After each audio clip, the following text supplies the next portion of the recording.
सो में हम बात करेंगे उन मखसूस अल्फाज की या एडवर्ब्स की जो किसी टेंस के बारे में हमें पता देते हैं। ठीक है, तो हम सबसे पहले जो है वो प्रेजेंट इंडेफिनिट से अगर आगाज करें, तो इस टेंस के अंदर जो सबसे इंपॉर्टेंट एलिमेंट है वो ये है कि आपको ना किसी रूटीन का जिक्र मिलेगा, किसी मामूल का, किसी आदत का, या नेचुरल लॉ का, या यूनिवर्सल ट्रूथ का। लाइक के आप कह लो कि the sun sets in the west. अब ये एक नेचुरल लॉ है। He goes to school daily, routine है। डेली जो एडवर्ब्स जिनको हमने देख सकते हैं, always, mostly, usually,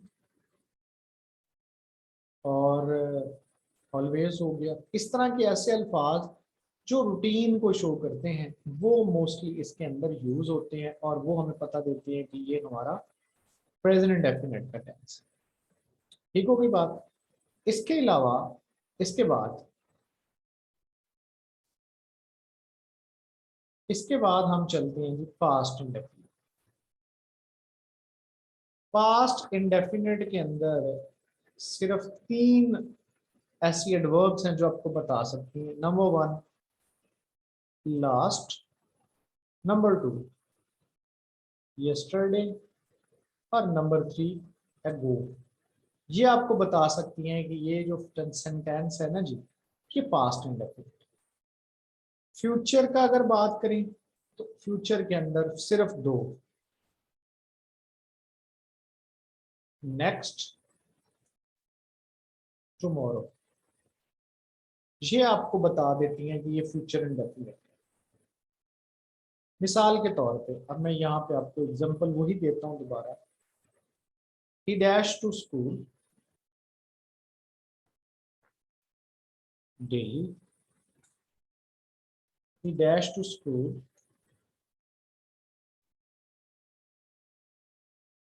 yesterday, he dashed to school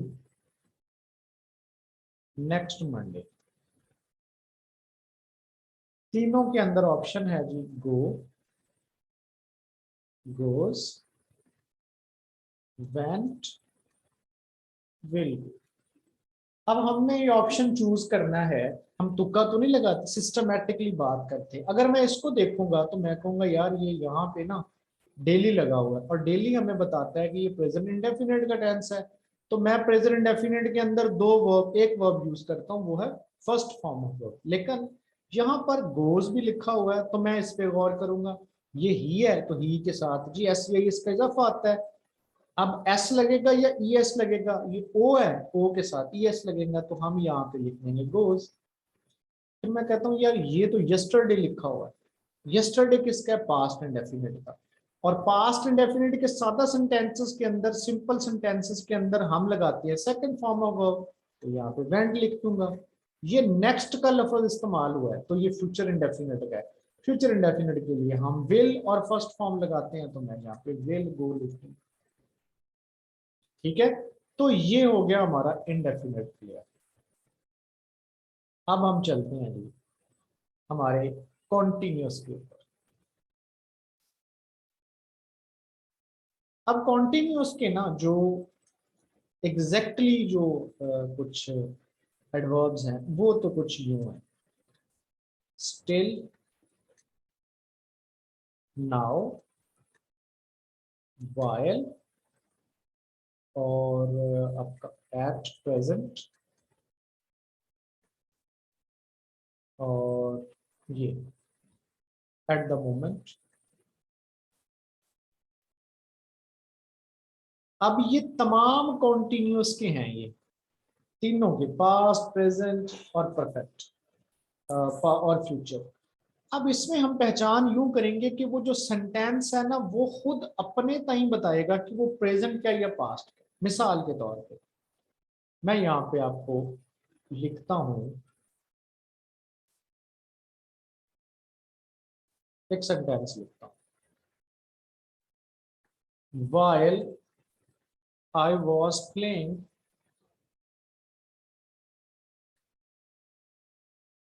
he dash TV at the moment।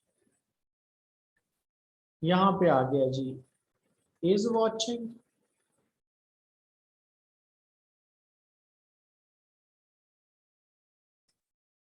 B है was watching,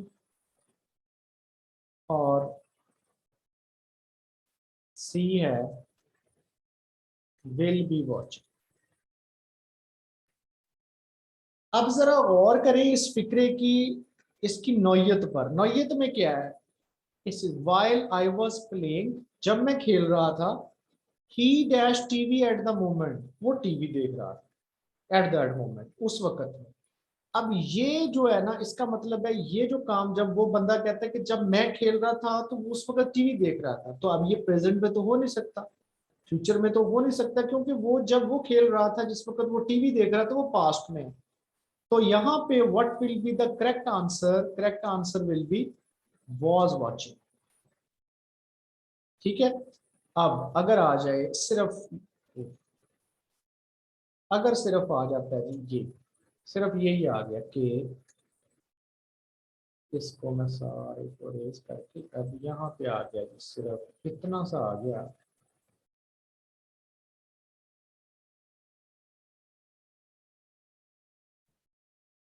it dash at present now या एट द मोमेंट, या ऑप्शन आ गए इसके चार। Number 1 is raining, B was raining, number C will be raining। अब at present मैंने कहा continuous में सब में इस्तेमाल होता है, प्रेजेंट में, पास्ट में, फ्यूचर में। प्रेजेंट में और पास्ट में कह लो, नाउ और एट द मोमेंट। ठीक है, ये कॉन्टिन्यूस में इस्तेमाल होता है, कॉमन है। फ्यूचर में कम होता है, इन दोनों में आप कह सकते हो कि इस्तेमाल होता है। तो अब यहाँ पे क्या लगेगा, यहाँ पे आपको पूरे सेंटेंस के अंदर आपको कहीं भी कोई पास्ट का लफ्ज इस्तेमाल होता हुआ देखा है, कोई पास्ट की निशानी नहीं, फ्यूचर की नजर आई है नहीं, तो सिंपली हम इसको प्रेजेंट में कंसीडर करेंगे और इसके साथ लगाएंगे is raining, it is raining, यानी कि हम कंसीडर करेंगे कि ये प्रेजेंट कॉन्टिन्यूस का सेंटेंस है। ठीक है। अब हम अगले की जाना बढ़ते हैं, अगले की जाना बढ़ते हैं तो जी वो है परफेक्ट। अब परफेक्ट के अंदर जो हेल्पिंग वर्ब्स हैं, जो एडवर्ब्स हैं ना हमारे, वो हैं जी नेवर, एवर, ऑलरेडी, येट, सून। अब ये भी तीनों के अंदर ही कॉमन है, लेकिन तीनों के अंदर वही, अगर फ्यूचर और पास्ट का कोई लफ्ज हमें इस्तेमाल होता नजर आ रहा है ना, तो फिर हम वहां पे वो पास्ट या फ्यूचर, अगर वो लफ्ज इस्तेमाल नहीं है तो सिर्फ हम प्रेजेंट परफेक्ट को जो है वो अहमियत देंगे। अब प्रेजेंट परफेक्ट, इन परफेक्ट के तीनों के अंदर कौन सा टेंस इस्तेमाल होता है, हैड की तीसरी फॉर्म इस्तेमाल होती है। प्रेजेंट में हैज या हैव हेल्पिंग वर्ब इस्तेमाल होता है, पास्ट में हैड होता है, और फ्यूचर में विल हैव होता है। ठीक है। अब जनाब यहां पर हम एक सेंटेंस लिखते हैं,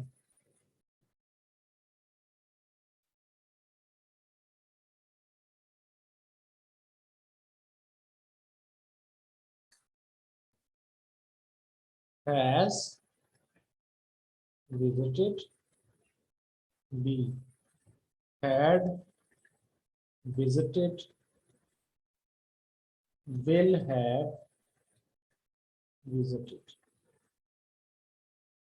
नेवर आ गया तो हमें पता लग गया कि ये जी परफेक्ट का है। दो के नेवर अगर किसी आदत के लिए इस्तेमाल हुआ हो ना, तो वो फिर हम इंडेफिनिट में इस्तेमाल करते हैं। इसका मतलब है उसको कभी कराची नहीं गया, उसने कभी कराची की सैर नहीं की। तो अब यहाँ पे कहीं भी आपको पास्ट और फ्यूचर का वर्ड नजर नहीं आ रहा, तो लिहाजा आप कहेंगे present perfect, he has never visited Karachi, that would be right. ठीक है। इसी तरह अब मैं एक सेंटेंस यहाँ पे लिखता हूँ, वो सेंटेंस आप कह लो कि ये है कि ही dash already his task when we called him, जब हमने उसको बुलाया। अब यहां पर has completed, number B had completed, number C will have completed। तो आप इसके अंदर से चूज करेंगे जी, क्या चूज करेंगे कि ये कौन सा है। तो मैंने चूज करने के लिए इसके दूसरे हिस्से को देख लिया। दूसरा हिस्से में क्या है, when we called him, जब हमने उसको बुलाया उसने अपना काम मुकम्मल कर लिया था। अब मैंने इसको गौर किया, ये है सेकंड फॉर्म ऑफ वर्ब, यानी कि ये है जी पास्ट इंडेफिनिट का फिक्र। इसका मतलब है अगर इस हिस्से के अंदर पास्ट है तो पहले हिस्से के अंदर क्या आएगा, पास्ट परफेक्ट, हेड वाला यहाँ पे सही होगा। अब ये यूज ऑफ वर्ब का रूल भी आप मद्देनजर रख लें कि ये जो पास्ट परफेक्ट है ना, अगर इट हैड टू पार्ट्स, इसके अंदर दो काम हो, दो एक्शन हो, तो एक एक्शन जो है वो होगा पास्ट परफेक्ट में, यानी कि हैड और थर्ड फॉर्म, हैड और थर्ड फॉर्म। और अगर और दूसरे हिस्से के अंदर पास्ट इंडेफिनिट होगा। दो हिस्से होंगे, एक के अंदर अगर पास्ट परफेक्ट है तो दूसरे के अंदर पास्ट इंडेफिनिट होगा। तो यूज ऑफ वर्ब वाला आपसे कुछ यूं भी पूछ सकता है कि वो आपसे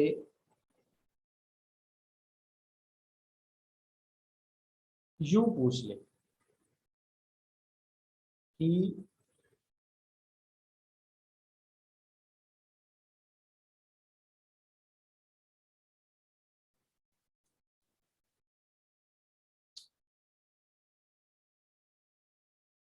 ही, यहाँ पे आ गया जी, he had already completed his task, ये जगह खाली छोड़ दी और यहाँ पे आपको ऑप्शन दे दिए कॉल, कॉल्स या कॉल्ड। तो आप यहाँ पे कॉल्ड लगाएंगे, क्यों, क्योंकि रूल कहता है अगर दो हिस्से होंगे, एक हिस्से के अंदर अगर हैड और थर्ड फॉर्म यानी कि पास्ट परफेक्ट लगा हुआ है तो दूसरे हिस्से के अंदर आप पास्ट एंड डेफिनेट इस्तेमाल करेंगे। अब इसी को मैं आगे लेके चलता हूं, इसी को, इसी सेंटेंस को, he already his task when we call him, जब हमने उसको कॉल किया। वही option has completed, had completed और सी विल हैव कंप्लीटेड, वही तीनों ऑप्शन। अब यहां पे गौर करो कि ये कॉल है और पहली फॉर्म हम कहां इस्तेमाल करते हैं, प्रेजेंट इंडेफिनिट के अंदर। तो अगर इस हिस्से के अंदर प्रेजेंट इंडेफिनिट है तो ऑब्वियसली रूल कहता है कि इस हिस्से के अंदर फ्यूचर परफेक्ट आएगा, he will have already completed his task. तो ये दूसरा रूल भी मद्देनजर रख लें, अगर पहले हिस्से के अंदर विल हैव और थर्ड फॉर्म यानी कि फ्यूचर परफेक्ट इस्तेमाल होगा तो दूसरे हिस्से के अंदर हम इस्तेमाल करेंगे प्रेजेंट इंडेफिनिट यानी कि फर्स्ट फॉर्म ऑफ वर्ब। ठीक है, ये कुछ टेक्निकल पॉइंट है जो आपने याद रखना, ये मजीद आप लोगों को एक्सप्लोर भी करना है। इसके बाद हम चलते हैं जी सिंपली परफेक्ट कॉन्टिन्यूअस पर। परफेक्ट कॉन्टिन्यूअस का जो भी फिक्रा होगा ना जी, मोस्टली उसके अंदर सिंस और फार लगा होगा। अगर और सेंस और फार लगने के बाद अगर वहां पे कोई पास्ट का रेफरेंस है तो आप हैड बीन लगा के वर्ब की आईएनजी वाली फॉर्म इस्तेमाल करोगे। अगर कोई फ्यूचर का रेफरेंस है तो वहां पे विल हैव प्लस वर्ब की फर्स्ट आईएनजी वाली फॉर्म इस्तेमाल करोगे। अगर कोई रेफरेंस नहीं है तो सिंपली प्रेजेंट जो कि है हैज बीन, हैव बीन और वर्ब की आईएनजी वाली फॉर्म। अब आ जाओ जी, दो दो तीन रूल और हैं, जेनेरिक रूल। वो रूल ये हैं जी, आप टू के बाद मोस्टली 99% आप वर्ब की फर्स्ट फॉर्म ऑफ वर्ब लगाते हैं।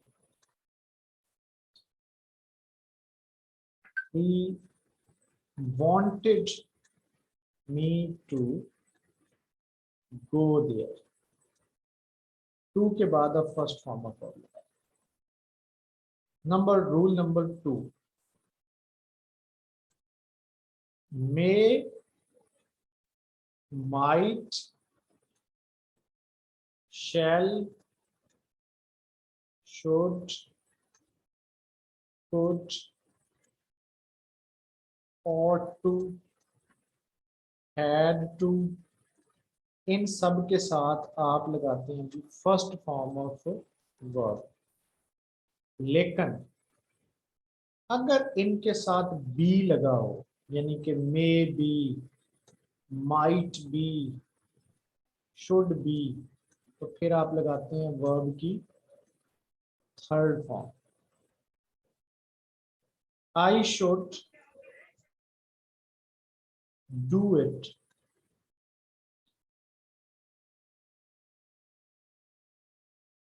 दे शुड बी, ट्रीट नहीं आएगा, ट्रीटेड वेल। ठीक हो गई बात। अब आ जाएंगे कंडीशनल सेंटेंसेस के ऊपर यूज ऑफ वर्ब के हवाले से। कंडीशनल सेंटेंसेस को हम इस्तेमाल करते हैं, यूज करते हैं तीन कैटेगरीज। मैं यहाँ पे लिख रहा हूँ, if he comes to me I will help. दूसरी में, if he came to me, come नहीं, came to me I would help him. तीसरी कैटेगरी में आ जाए, if he had come to me I would have helped him। अब जनाब गौर करें, जो हिस्सों को मैं यहाँ पे हाईलाइट कर,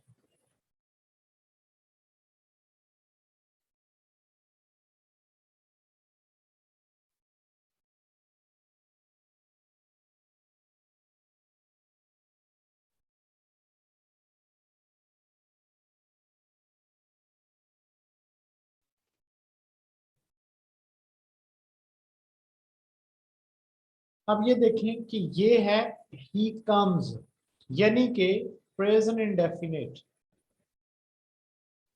अगर इफ वाले हिस्से में पहली फॉर्म आ जाएगी तो आप अगले हिस्से में विल और फर्स्ट फॉर्म इस्तेमाल करेंगे।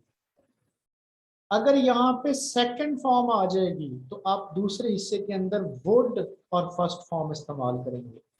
अगर इस हिस्से के अंदर हैड और थर्ड फॉर्म यानी कि पास्ट परफेक्ट आ जाएगा तो अगले हिस्से के अंदर वुड हैव और थर्ड फॉर्म इस्तेमाल होगी। इसको कहते हैं शर्तिया फिकरात, इन फिकरात को कहते हैं शर्तिया फिकरात। ग्रामर की रूल से इनका ये स्ट्रक्चर जो है वो ठीक माना जाता है। सो हम इन चीजों को मद्देनजर रखेंगे जब हम करेक्शन करेंगे। मिसाल के तौर पे यहां पर आ गया आपके पास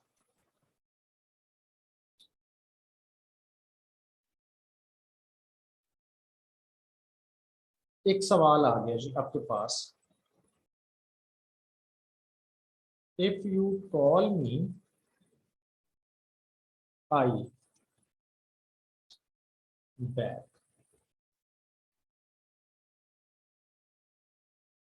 call called would have called, be will call। अब देखो कि ये है फर्स्ट फॉर्म, तो हमने रूल में पढ़ा कि अगर इधर फर्स्ट होगी तो दूसरे हिस्से के अंदर आप विल और फर्स्ट फॉर्म लगाएंगे। इफ यू कॉल मी, अगर आपने मुझे कॉल की, आई विल कॉल बैक, मैं आपको कॉल बैक करूंगा। अब इसके अंदर थोड़ी सी तब्दीली कर लेते हैं, तब्दीली यहाँ पे कर लेते हैं। यहाँ पे तब्दीली क्या करेंगे, हम यहाँ पे लिख देते हैं called. If you called me, तो यहाँ पे क्या आएगा, दूसरे हिस्से के अंदर क्या आएगा, ये मैं इसको वर्ड बना दो, आई वुड कॉल यू, तो ये आ जाएगा। अब दोबारा तब्दीली कर लो, इसको कर दो यहाँ पर had, if you had called me, तो इस हिस्से के अंदर क्या लगाना पड़ेगा हमें, वुड हैव कॉल्ड। ठीक होगी बात, यहां तक हो गया जी इससे। अब मैं आपको लेके चलता हूँ प्रैक्टिस के ऊपर, ठीक है, प्रैक्टिस हम करते हैं।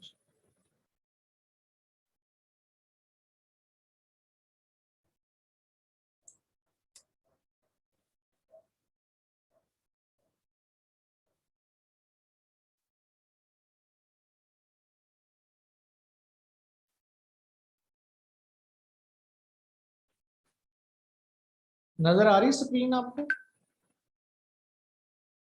चलिए अब आ जाओ जी, करवाओ मेरे साथ हल। अब आप आपने भी सोचते रहना है इसके साथ।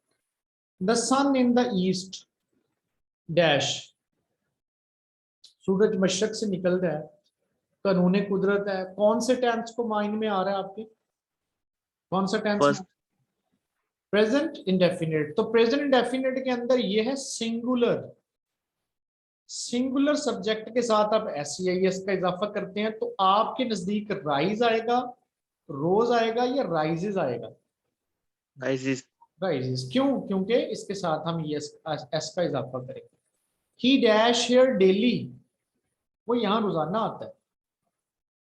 he ही comes तो आदत का जिक्र है, रोजाना के मामूल का जिक्र है, तो क्या आएगा जी, कम आएगा या कम्स आएगा, comes कम्स आएगा। अब अगर मैं इसको दे कर देता हूँ, they came here, they dash here daily, अब क्या आएगा, sir they come आएगा दे कम आएगा। ठीक है जी। He dash here yesterday, yesterday किसको शो करता है, पास्ट, he came ठीक he came लगाएंगे। ठीक है, इसके बाद नेक्स्ट डे या टुमारो, तो ये वही हम पास्ट, ये नेक्स्ट किसको शो करता है, future, will come future. He dash at the moment, यहाँ पे क्या आएगा,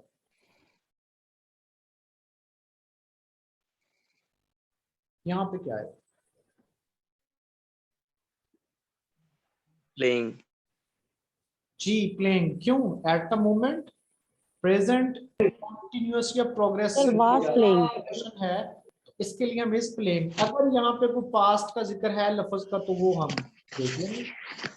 अब यहाँ पे अगर आपने ये सेंटेंस को सही कर दिया, अपनी जो माइक है वो बंद, मैविश अपना माइक म्यूट करें। अच्छा, अब अगर ये आपने सही जवाब दे दिया ना, मैं समझूंगा कि आपका सेशन, आपको आज का सेशन सारे का सारा आपको समझ आ गया। He dash when we came back, पहले आपने बताना है कि ये टेंस कौन सा है।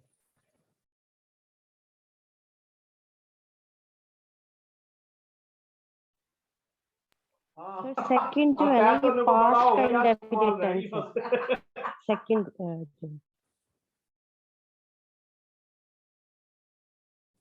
He dash when we came back, तो ये जी सेकंड तो हो गया पास्ट इंडेफिनिट। तो ऐसा कौन सा सेंटेंस है, टेंस होता है जिसके दो अगर हिस्से हों तो दूसरा हिस्सा पास्ट इंडेफिनिट में होता है?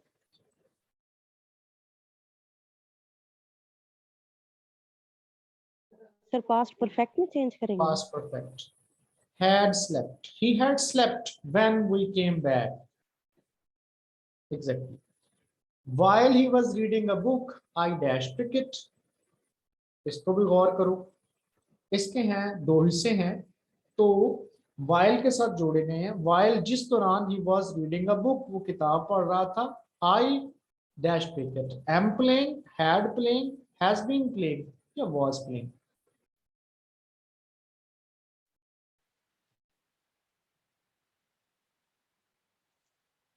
was playing।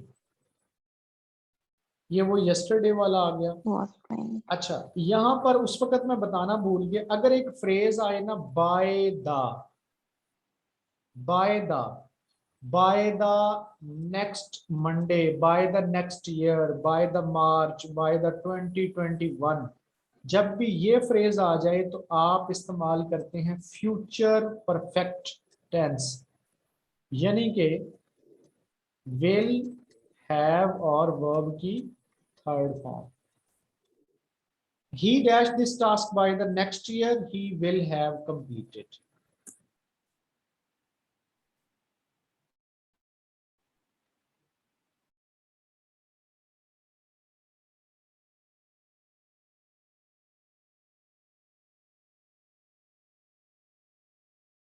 अभी रेस्ट ऑफ द जो असाइनमेंट है ना, मैं आप लोगों को शेयर कर रहा हूं। आप लोग ये मुझे असाइनमेंट कल तक जो है वो सॉल्व करके, चाहे तो इसका प्रिंट निकाल के सॉल्व करके भेज दें, चाहे आप इसके जवाबात लिखें। अगर जवाब लिखेंगे तो पूरा क्वेश्चन भी आप लोग लिखेंगे, ठीक है।